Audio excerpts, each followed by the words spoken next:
দর্শক, স্বাগতম আরেকবার জামাস পড়াশোনার জন্য ভয়েস ফর ডেমোক্রেসির পক্ষ থেকে। দর্শক, দীর্ঘ ৭০ বছর থেকে স্বাধীনতার জন্য আন্দোলনকারী ফিলিস্তিনের জন্য কিছুটা হলেও অবশেষে আশার আলো দেখল ইউরোপের ৩টি দেশের স্বীকৃতি দানের মধ্য দিয়ে। আমি এর আগে একটি ভিডিও করেছিলাম দর্শক, যে ইউরোপের অনেকগুলো দেশই এখন আস্তে আস্তে ফিলিস্তিনকে স্বাধীন রাষ্ট্র হিসাবে স্বীকৃতি দিচ্ছে। সর্বশেষ আজকে আরও 3টি দেশ তারা ঘোষণা দিয়েছিল, আগেই তারা আনুষ্ঠানিকভাবে ঘোষণা দেবে এই মাসেই, এবং আজকে তারা সেটা সরাসরি ডিক্লেয়ার করলো এবং তারা বলেছে ফিলিস্তিনকে একটি স্বাধীন রাষ্ট্র হিসাবেই তারা দেখে।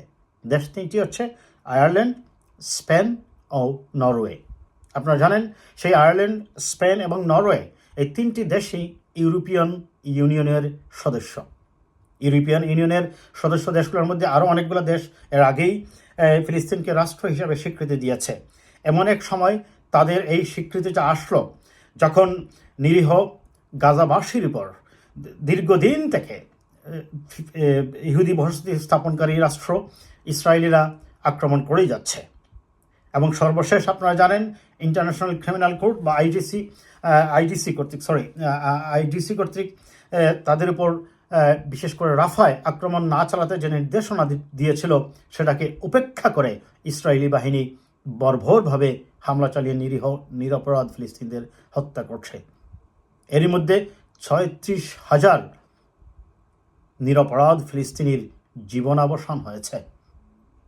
এই স্বীকৃতি হয়তো অনেকেই বলবেন ইসরায়েলকে কি থামাতে পারবে তাদের যুদ্ধংদেহী মনোভাব থেকে, তাদের সেই বর্বরতার থেকে? সেটা হয়তো বা পারবে না, কিন্তু কিছুটা হলেও ফিলিস্তিনিদের মনে আশার সঞ্চার হয়েছে। আশা দেখছে, তারা আশার আলো দেখছে যে বিশ্বের প্রতিটি রাষ্ট্রই ধীরে ধীরে এগিয়ে আসছে তাদের এই স্বাধীনতা সংগ্রামের প্রতি সমর্থন জানিয়ে। যাই হোক দর্শক, আমি সবগুলো পত্রিকায় এসেছে, আমি একটা পত্রিকা থেকে একটু অংশ পড়ে শোনাই। আনুষ্ঠানিক স্বীকৃতি দিয়েছে ফিলিস্তিনকে আয়ারল্যান্ড, স্পেন ও নরওয়ে। এ ঘোষণা দিয়েছেন স্পেনের প্রধানমন্ত্রী পেদ্রো সানচেজ।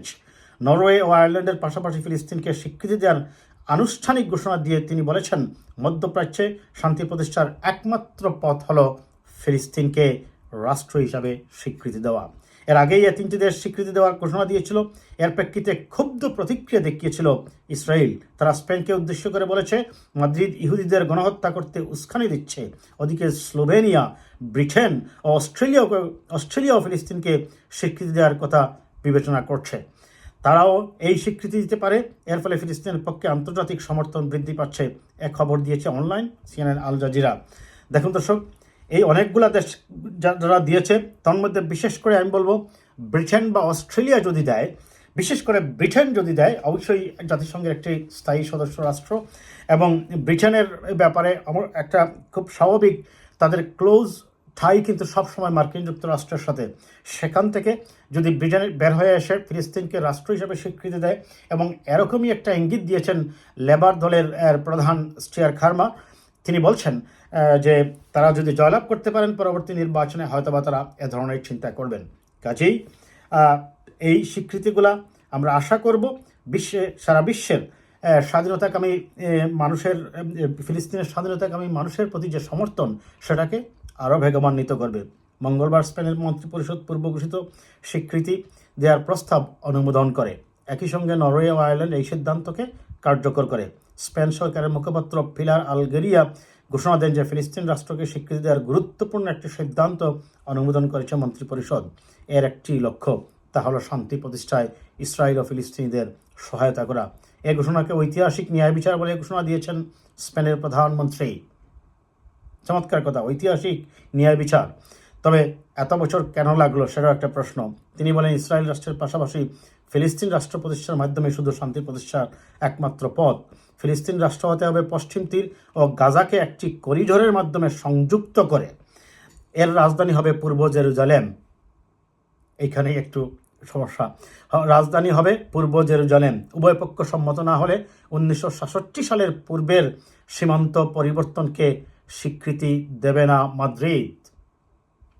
খেয়াল করুন, উভয় পক্ষ সম্মত না হলে 1967 সালের পূর্বের সীমান্ত পরিবর্তনকে স্বীকৃতি দেবে না মাদ্রিদ। 67 সালে আরব ইসরায়েল যুদ্ধে পশ্চিম তীর, পূর্ব জেরুজালেম ও গাজা উপত্যকা সহ বিভিন্ন ভূখণ্ড দখল করে নেয় ইসরায়েল। কাজেই পূর্ব জেরুজালেম যেহেতু ইসরায়েলের দখলে আছে, আবার তারা বলছে যে ফিলিস্তিন রাষ্ট্র হবে, সেই ফিলিস্তিন রাষ্ট্রের রাজধানী হতে হবে পূর্ব জেরুজালেম।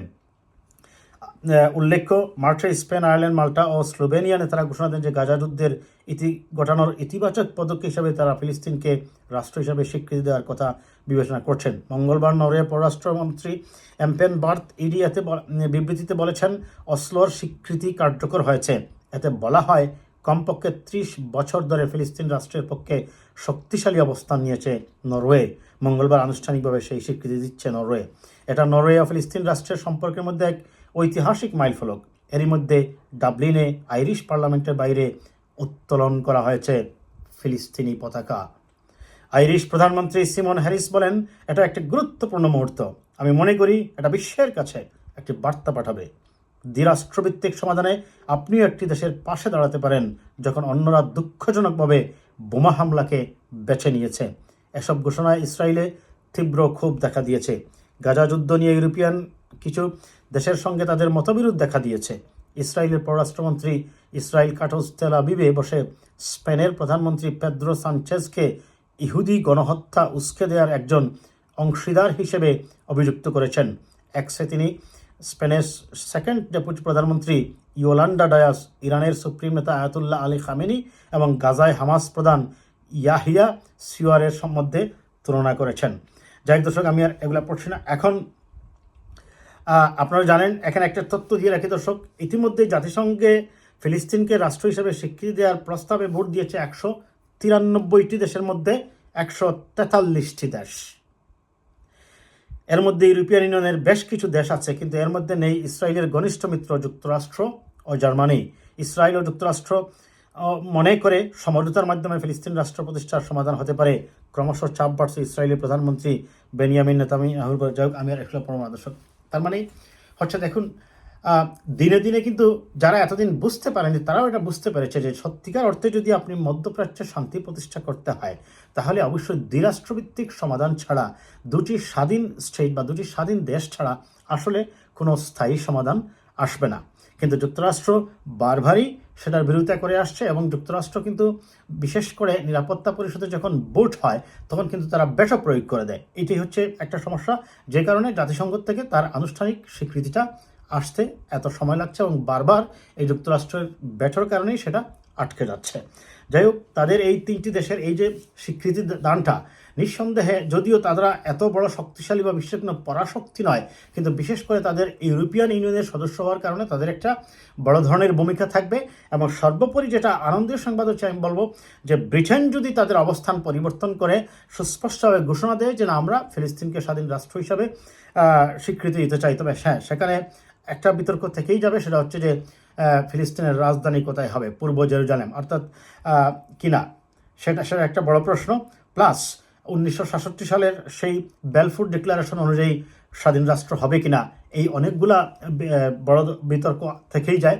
তবে শেষ কথা হচ্ছে, যেভাবেই আলোচনা হোক না কেন, যে শর্তই ইম্পোজ করা হোক না কেন, এন্ড অফ দ্য ডে দুটি স্বাধীন ইন্ডিপেন্ডেন্ট রাষ্ট্র ছাড়া আসলে সত্যিকার অর্থে মধ্যপ্রাচ্যে কোনো শান্তি আসবে না। কারণ এই যে ইসরায়েলি বাহিনী বর্বর যে হত্যাকাণ্ড চালাচ্ছে রাফায়, এখন যেখানে গিয়ে আশ্রয় নিচ্ছে মানুষগুলো, তাদের উপর আবার আক্রমণ চালানো হচ্ছে। আমরা এ সকল অবসান চাই এবং মধ্যপ্রাচ্যে স্থায়ী সমাধানের লক্ষ্যে অবশ্যই স্বাধীন ফিলিস্তিন রাষ্ট্র প্রতিষ্ঠার পক্ষে আমাদের জোরালো কণ্ঠ আজীবন অব্যাহত থাকবে। ভালো থাকবেন দর্শক, কথা হবে।